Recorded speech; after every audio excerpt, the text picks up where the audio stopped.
The City of Walls and Whispers, Autumn 1940, Summer 1942. The air in occupied Warsaw grew colder and thinner long before the first snows of 1940. It was a coldness that seeped from the soul of the city itself, a chill born of fear and depression. For Irena Sendler, then just 30 years old, this chill was a call to action.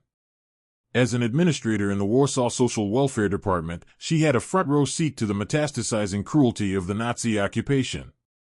She watched as her Jewish friends and colleagues were systematically stripped of their rights, their property, and their dignity. When the decree came down in October 1940 to establish the ghetto, it was the formalization of a horror she had already been fighting in secret. The construction of the 10-foot walls, topped with barbed wire, was not just a physical act. It was a psychological declaration of war against a defenseless population. From the first day, Irena knew the walls were not just to keep Jews in, but to keep conscience out. She would not allow it. Her official position gave her a golden opportunity, a special pass, Ausweis, that permitted her and a handful of trusted colleagues to enter the ghetto on sanitary inspections. The Germans, terrified of a typhus outbreak spreading beyond the walls, begrudgingly allowed this limited access. This pass became her key. Stepping through the guarded gates at Lesno or Kladna Street was like crossing the river Styx into a separate, dying world. The contrast was sickening. Outside, a semblance of life continued under occupation. Inside, nearly 400,000 people were crammed into an area designed for a fraction of that number. The daily food ration, officially set at a mere 184 calories, was a death sentence by starvation. The streets were a tableau of human misery, emaciated children with vacant eyes begging for a crust of bread, bodies lying on the pavement covered by newspaper until a cart could come to collect them. Irena and her small team, women like Jadwiga Piotrowska and Irena Schultz, used their official duties as a cover. They smuggled in food, medicine, and money, small acts of defiance that were like trying to fill the ocean with a thimble. But it was more than just aid, it was a message. You are not forgotten. This early work was the seed from which her rescue network would grow. It taught her how to navigate the ghetto, how to deal with the Jewish ghetto police and the German guards, and most importantly, how to build a network of trust inside the walls with Jewish community leaders and activists who were desperately trying to hold their society together. Want to know more than what's in the textbooks? Subscribe to World War II, Unfiltered, and join our community of history explorers. Your likes and comments help the channel grow. The birth of Zagota and the List, late 1942. The summer of 1942 brought with it a new, more terrifying phase. On July 22, the Grossaktion Warschau began, the mass deportations of the ghetto's inhabitants to the Treblinka extermination camp. The lie of resettlement to the east was thinly veiled. Soon, the Umschlagplatz, the collection point near the railway, became the epicenter of Warsaw's despair. Up to 10,000 people a day were forced onto cattle cars. Now, Irena's mission pivoted from providing sustenance to snatching lives from the jaws of the machine. It was no longer enough to smuggle in food, she had to smuggle children out. This shift required a level of organization far beyond her small team. It was at this critical juncture that the Provisional Committee to Aid Jews was formed, which would soon be formalized in December 1942 as the Council to Aid Jews, codenamed Zagota. Funded by the Polish government in exile in London and uniting people from across the political and social spectrum, Zagota became the institutional backbone for Irena's work. She was appointed to run its children's section. Her codename was Jolanta. Under this new identity, she became the operational heart of a sprawling conspiracy. The task was monumental. First, she had to convince parents, who had already lost everything, to part with their children, perhaps forever. It was an impossible, agonizing choice, a near-certain death with them, or a sliver of a chance of survival with strangers. Irena would sit in squalid, hidden rooms, reasoning with mothers and fathers racked with grief, promising them she would do everything in her power. Her most vital tool became a simple slip of paper. For every child she took, she meticulously recorded their real name and their new, adopted Polish identity on thin strips of tissue paper. This was not merely an administrative record, it was a sacred pact. It was her promise that one day, when the war was over, she could reunite these children with any surviving relatives and restore their true identities. This list was the soul of her operation. It represented the past she was saving and the future she hoped to rebuild. Knowing the danger of such a document, she kept the list hidden, eventually sealing the precious papers inside 2 glass jars. She understood that saving a life was only half the battle, saving their name, their history, was the other. The Paths of Escape, 1942 to 1943. Getting a child out of the Warsaw Ghetto was a logistical and psychological nightmare, an operation that required immense creativity and nerves of steel. Each rescue was a unique, high-stakes theatrical production. Irena and her network developed a repertoire of methods, each tailored to the specific situation and the vigilance of the guards on a given day. The old courthouse on Lesno Street, which had entrances in both the ghetto and the Aryan side of Warsaw, became a crucial conduit. Children were coached to walk calmly through its cellars and emerge on the other side into a new world. Ambulances, entering the ghetto to collect the genuinely sick, or the deceased, became another favorite method. A child could be hidden under a stretcher, sometimes next to a corpse, or a paramedic could claim the child was critically ill with typhus, a diagnosis that made German guards recoil in fear, often foregoing a thorough inspection. One of her most trusted collaborators was a driver who trained his dog to bark furiously at any German soldier who approached the back of his truck, providing a crucial, noisy distraction. The methods were as varied as they were harrowing. For infants, who could not be silenced on command, Irena's team administered a mild sedative. They were then placed in potato sacks, toolboxes, or even coffins, their faint cries hopefully mistaken for the mewing of a cat. One of the most dangerous and heart-wrenching routes was through the city's sewer system.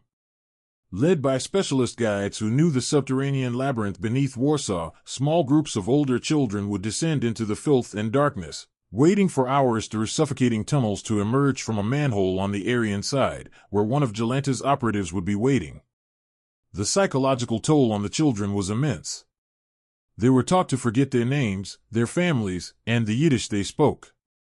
They were given new Polish names and drilled on Catholic prayers. Their survival depended on their ability to perform a new identity flawlessly.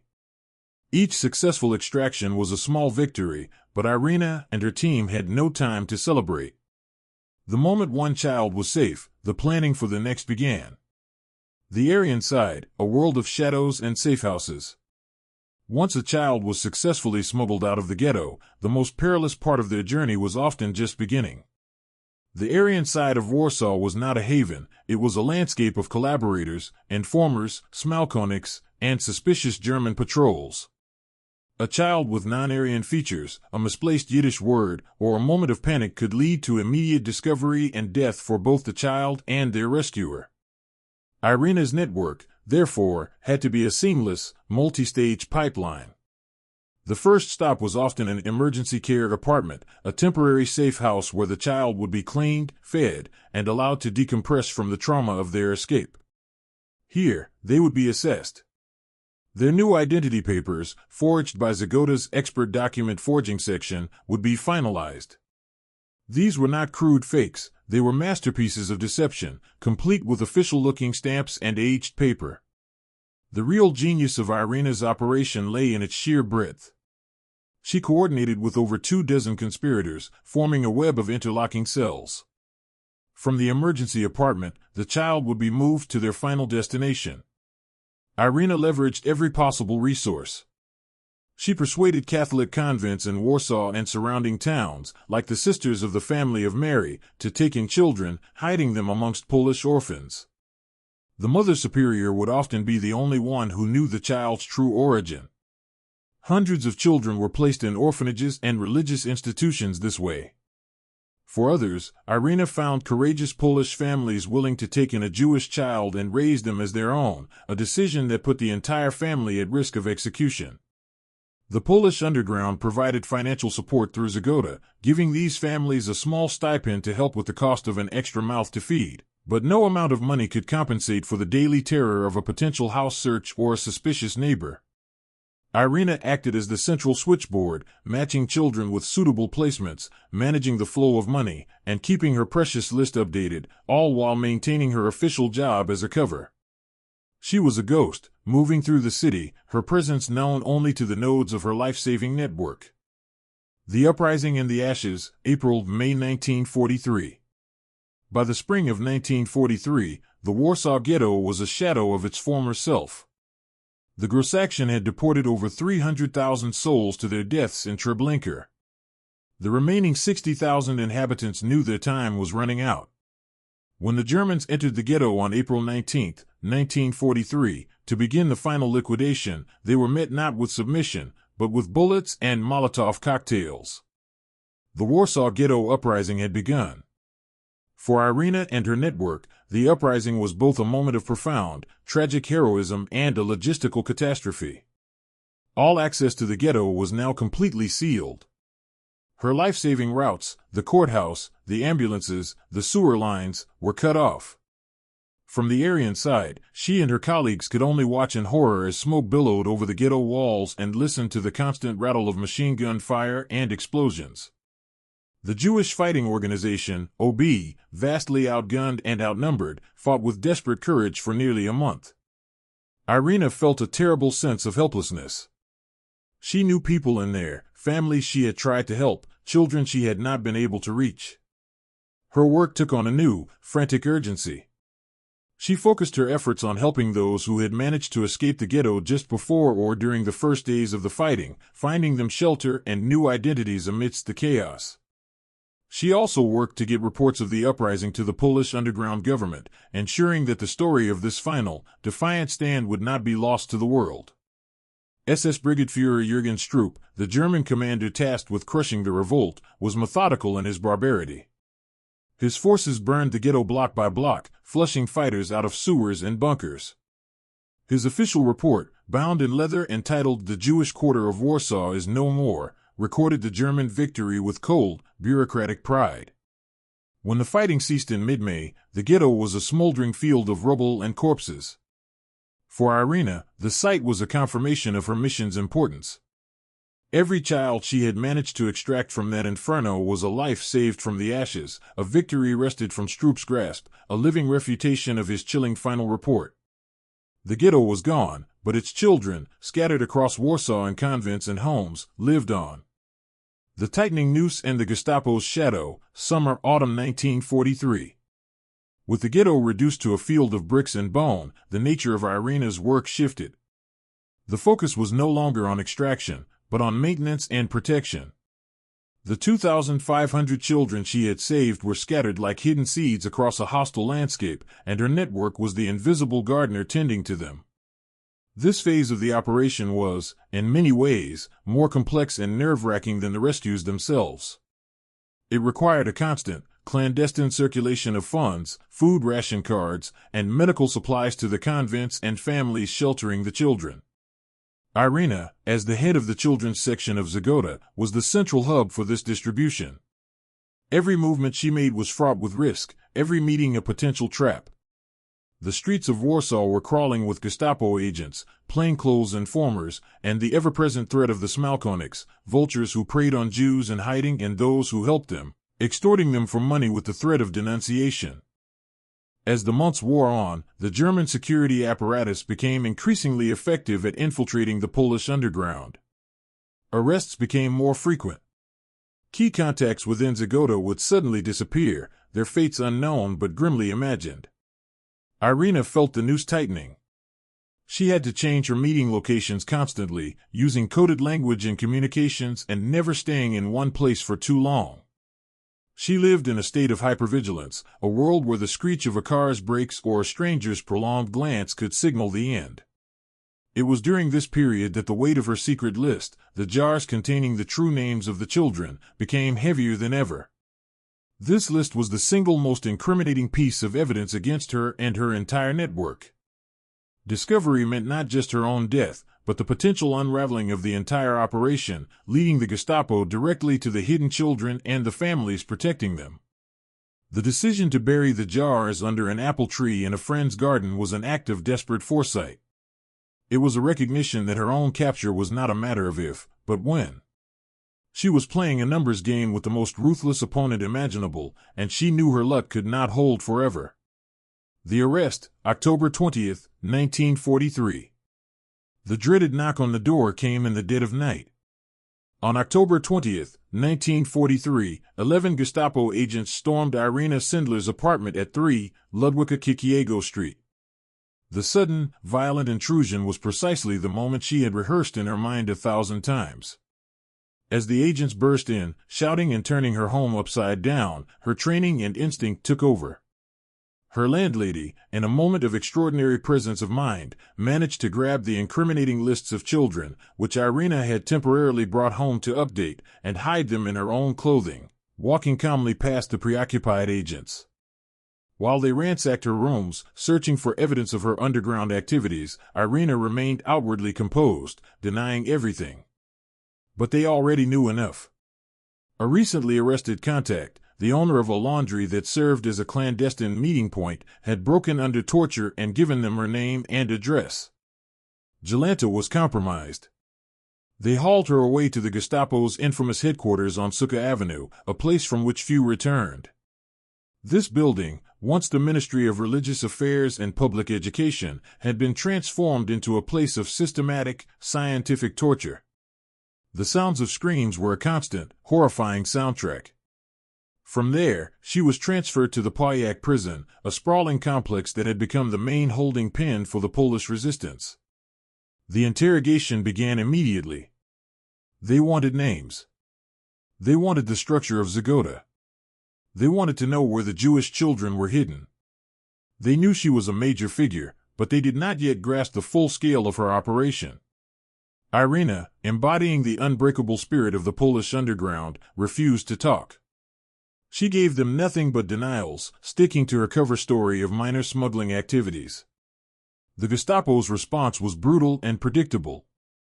They beat her relentlessly, breaking her feet and legs.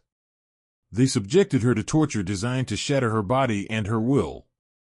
But her will would not break. Lying on the stone floor of her cell, bloody and in agony, her thoughts were not of her own pain, but of the children and the network. Every day she remained silent was another day of safety for them. Condemned in Pojak prison, October 1943 to February 1944. Life, or the grim imitation of it, in Pojak prison was a descent into a special kind of hell. The interrogations were cyclical and savage. Dragged from her cell, she faced her tormentors, who alternated between feigned kindness, offering her freedom for a single name, and unbridled violence. The pain was excruciating, but for Irena, the psychological warfare was just as intense. The Gestapo agents taunted her, telling her that her friends had already betrayed her, that the cause was lost, that she would die alone and be forgotten. In the quiet moments in her shared cell, she was surrounded by other captured members of the resistance. There was a strange, unspoken solidarity in their shared suffering. They would whisper news from the outside, pass secret messages, and offer what little comfort they could. Irena, despite her broken bones, became a source of strength for others, her quiet defiance a powerful example. Her medical knowledge, however basic, was used to tend to the wounds of her fellow prisoners. Finally, after 3 months of fruitless and brutal interrogation, the Gestapo gave up. A verdict was passed down. Irena Sendler, Jolanta, was sentenced to death by firing squad. Her name was added to the list of prisoners scheduled for execution. In the grim calculus of the occupation, she was just another Polish insurgent to be eliminated. She was transferred to the execution block to await her fate. For Irena, this was the end of the line. She had done all she could.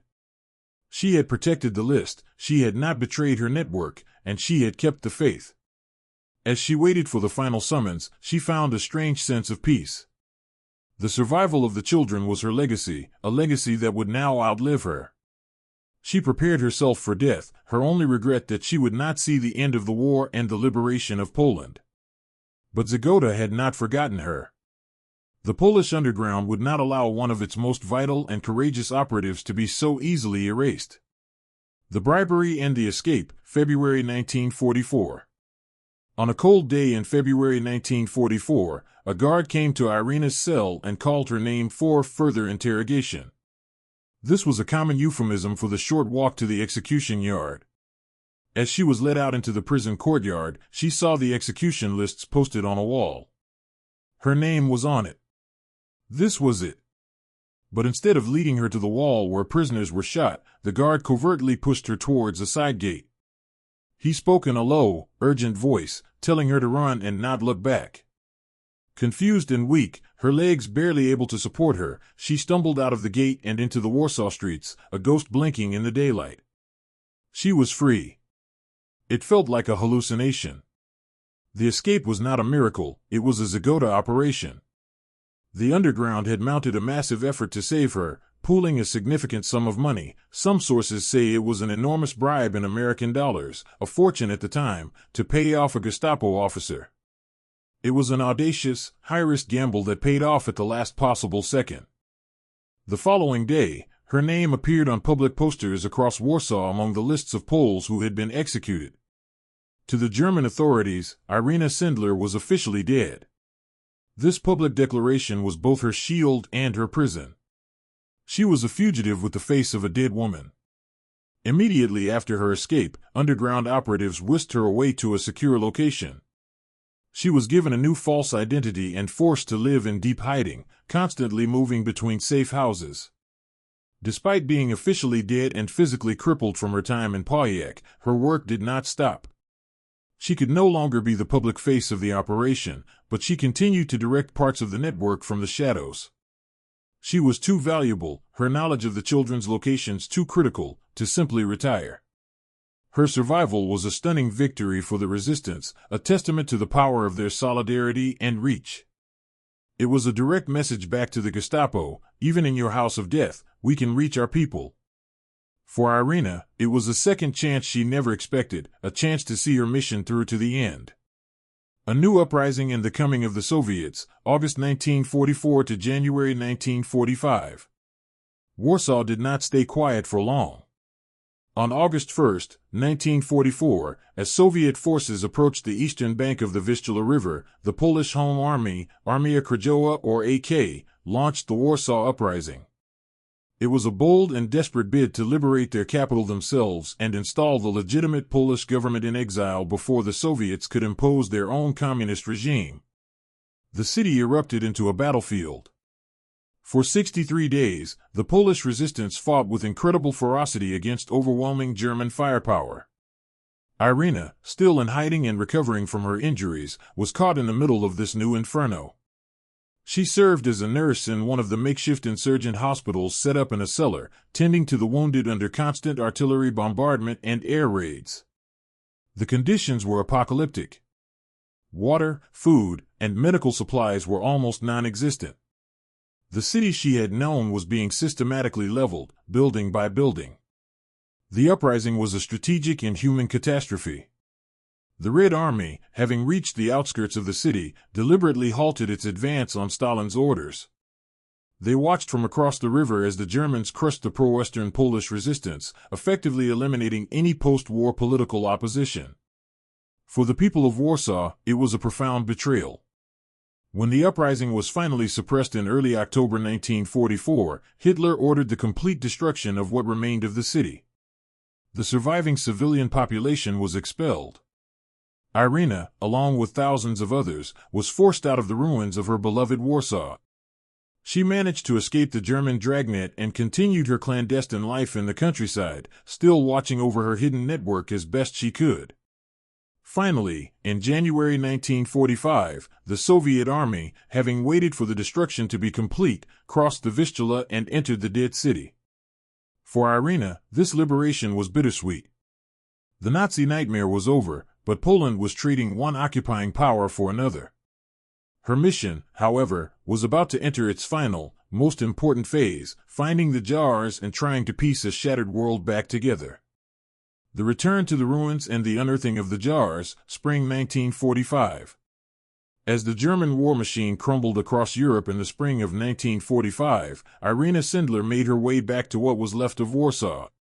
The city she returned to was a ghost, a vast necropolis of skeletal buildings and rubble-choked streets.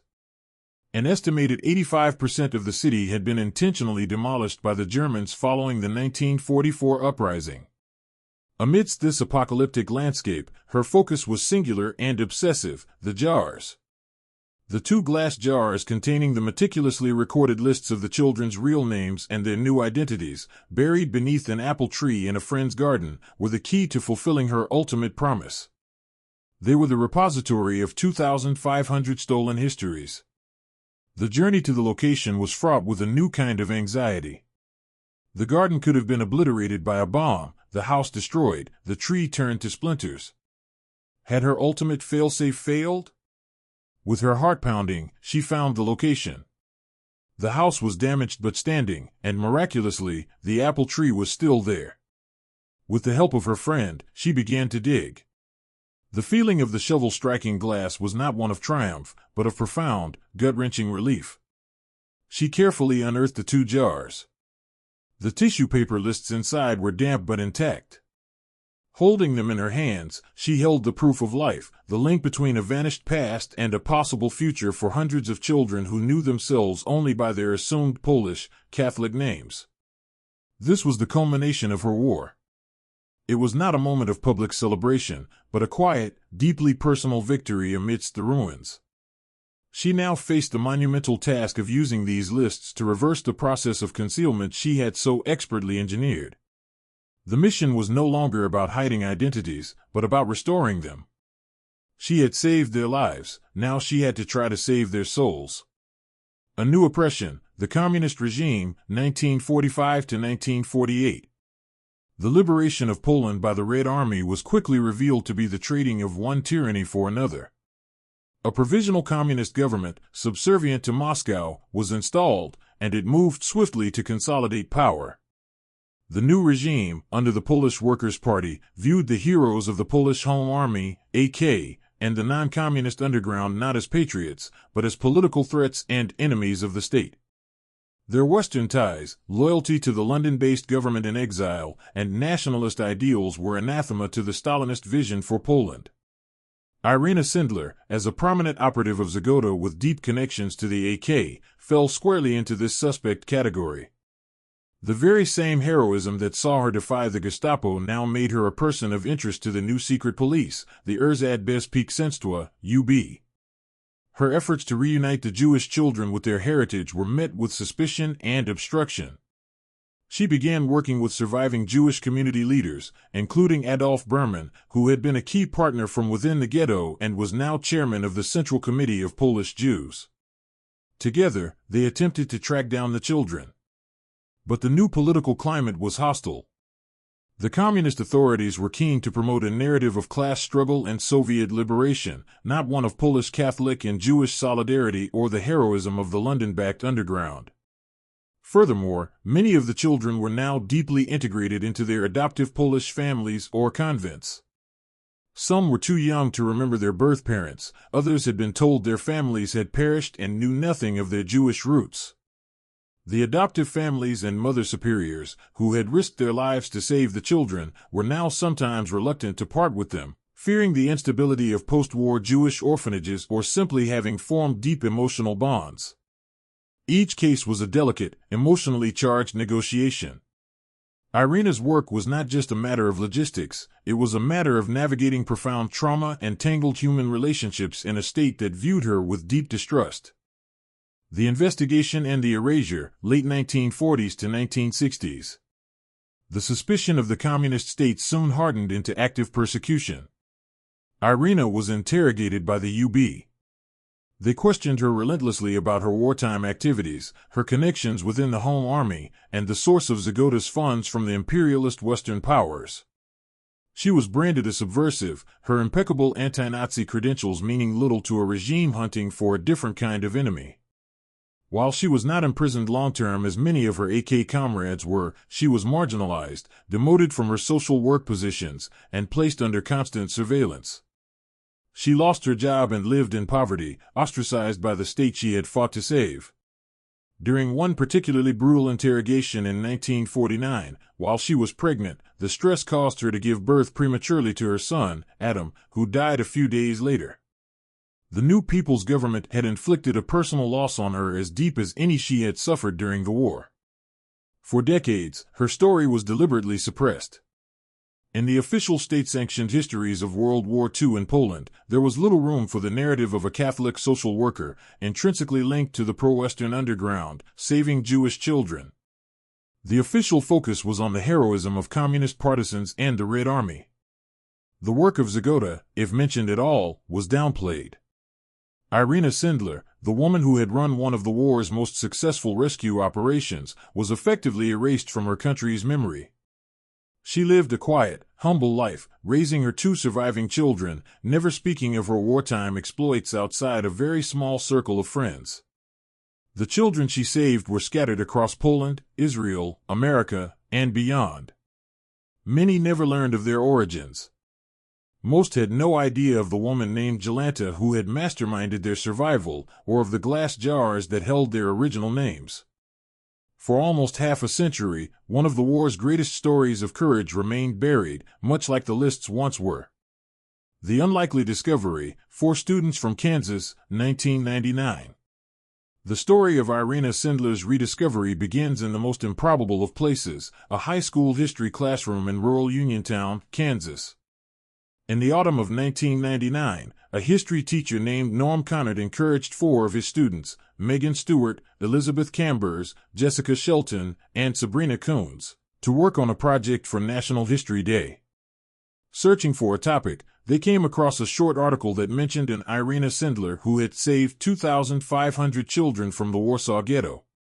The number seemed impossibly large, surely a misprint.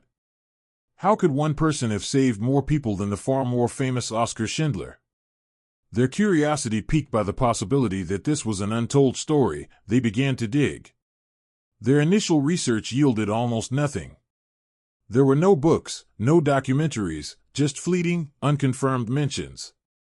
They contacted Jewish historical institutions in the United States, but few had ever heard of her. Convinced they were onto something significant, the students, with Conard's guidance, decided to write a short play based on the few facts they could find. They titled it Life in a Jar, in reference to the list she had buried. They had to make assumptions, to imagine the conversations, the fear, the agonizing decisions. As they worked, their central question became, was Irena Sendler still alive? Most sources assumed she had died during the war or shortly after. But through painstaking detective work, including contacting the Jewish Foundation for the Righteous, they made a stunning discovery. Irena Sendler was alive, a 90-year-old woman living in a small apartment in Warsaw, her heroism almost completely unknown to the world. The 4 Protestant girls from Kansas had stumbled upon one of the great forgotten heroes of the Holocaust. Their simple school project was about to crack open a hidden chapter of history and, in the process, change Irena's life and their own forever. A Second Liberation, Recognition and Reunion, 2000 to 2008. The discovery by the Kansas students acted as a catalyst. They began a correspondence with Irena, who was frail but sharp-witted. Through translators, she began to share her story in detail for the first time in decades. The play, Life in a Jar, became a local sensation and then started to gain national and international attention. The students performed it hundreds of times across the United States and eventually in Poland, bringing Irena's story out of the shadows. The world was finally learning her name. This newfound recognition opened the floodgates. Journalists, historians, and filmmakers descended on her Warsaw apartment. In 2003, she was awarded Poland's highest honor, the Order of the White Eagle. In 2007, she was nominated for the Nobel Peace Prize. The state that had once persecuted her now celebrated her as a national hero. For Irena, this late-in-life fame was bewildering. She consistently downplayed her own role, insisting she was just one small part of a large network. "I was only the one who coordinated the work," she would say, always emphasizing the courage of the families, the nuns, and her fellow Zagota operatives. "Every child saved with my help is the justification of my existence on this earth, and not a title to glory." Perhaps the most moving part of this final chapter was the reunions. As her story spread, some of the children she had saved, now elderly themselves, sought her out. They came to her apartment, often with their own children and grandchildren, to thank the woman who had given them life. These were moments of profound, tearful connection, the closing of a circle 60 years in the making. Irena Sendler passed away on May 12, 2008, at the age of 98. She had lived long enough to see her promise fulfilled, her story told, and her legacy secured not as a title to glory, but as a powerful lesson in the moral courage of a single individual against an empire of hate. Deep analysis, the anatomy of a clandestine network. To truly comprehend the achievement of Irena Sendler and Zagota, one must dissect the anatomy of their clandestine operation. It was a masterpiece of cellular conspiracy, designed for both effectiveness and resilience. Drawing from archival records of the Polish underground, we can see it was not a simple, linear chain but a complex web. At its center was Irena Sendler, the chief operational planner. Radiating from her were several specialized units. First, there was the extraction team, a core group of about 20 to 25 trusted colleagues, mostly women, who had passes to enter the ghetto. These were the individuals performing the high-risk work of smuggling the children out. They were trained to spot weaknesses in guard routines and to project an aura of confidence and authority that could deflect suspicion. Second was the transport division. Once a child was on the Aryan side, a different cell took over, moving the child from the initial drop-off point to the first temporary safe house. This separation was crucial. If a transport agent was caught, they would not know the identities or methods of the extraction team. Third, and perhaps most technically sophisticated, was the document forgery section of the Home Army and Zagota. This unit, staffed by expert printers, artists, and bureaucrats who had stolen official stamps and paper, produced flawless baptismal certificates, identity cards, kindergarten, and work permits. Without these documents, a child could not be placed. Fourth was the placement network, managed by Irena, who maintained contacts with hundreds of individuals and institutions. This included liaisons with mother superiors of various Catholic convents and a network of trusted Polish families. Each placement required careful consideration of the child's appearance. A child with stereotypically Semitic features was often safer in the relative seclusion of a convent than with a family in a crowded apartment building. Finally, there was the financial arm. Zagota received funds, airdropped from London or smuggled across borders, which Irena's network distributed as stipends to families and institutions. This financial support was vital, as sheltering a child was a significant economic burden in a city racked by shortages. This cellular structure meant that the capture of any one individual, even Irena herself, would not automatically compromise the entire network. It was a design born from the brutal lessons of conspiracy under totalitarian rule. Archival insight, the psychology of the rescuer. What motivated Irena Sendler? Post-war testimonies and personal interviews, long dormant in Polish archives before her rediscovery, provide profound insights. Her motivation was not born in 1939, it was forged in her upbringing. Her father, Stanislaw Sendler, was a physician in Otwock, a town near Warsaw. A significant portion of his patients were poor Jews. When a typhus epidemic broke out, he was one of the few doctors who would treat them, eventually contracting the disease himself and dying in 1917. His last words to a young Irena were a powerful lesson: if you see someone drowning, you must jump in to save them. This principle became the bedrock of her morality. She often recounted how her father taught her to judge people by their character, not their religion or ethnicity. This upbringing inoculated her against the virulent anti-Semitism that was prevalent in parts of Polish society at the time. Her personal records from her time at Warsaw University in the 1930s show she actively protested the ghetto benches, a system of segregated seating for Jewish students instituted by nationalist groups. She deliberately sat with her Jewish friends in defiance, leading to her suspension from the university for a time. So, when the Nazis created the literal Warsaw Ghetto, her opposition was a continuation of a lifelong conviction. In one of her later interviews, she articulated her perspective with stark clarity. "I was taught by my father that when someone is drowning, you don't ask if they can swim, you just jump in and help." There was no complex theological or political calculation. It was a simple, categorical imperative. This archival evidence refutes any notion that her actions were a sudden impulse. They were the logical outcome of a deeply ingrained ethical framework. This is crucial for understanding not just Irena, but the psychology of many of the righteous among the nations. Their heroism was often the product of a simple, deeply held humanism that made the act of not helping unthinkable. Technology and equipment, the tools of salvation. While we often associate the technology of World War II with tanks, planes, and codes, the equipment of Irena Sendler's network was of a different, more subtle kind.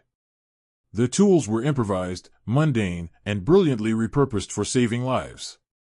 The most critical piece of equipment was the German-issued Ausweis pass that allowed her and her team into the ghetto. This simple laminated card was the key that unlocked the prison.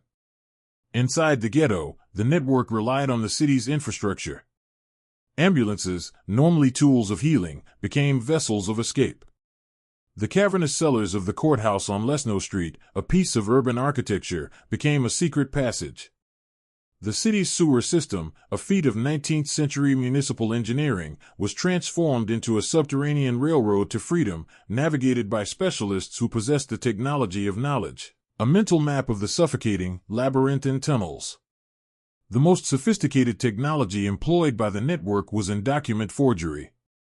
The underground workshops possessed printing presses, carefully sourced inks, and, most importantly, stolen or duplicated German administrative stamps.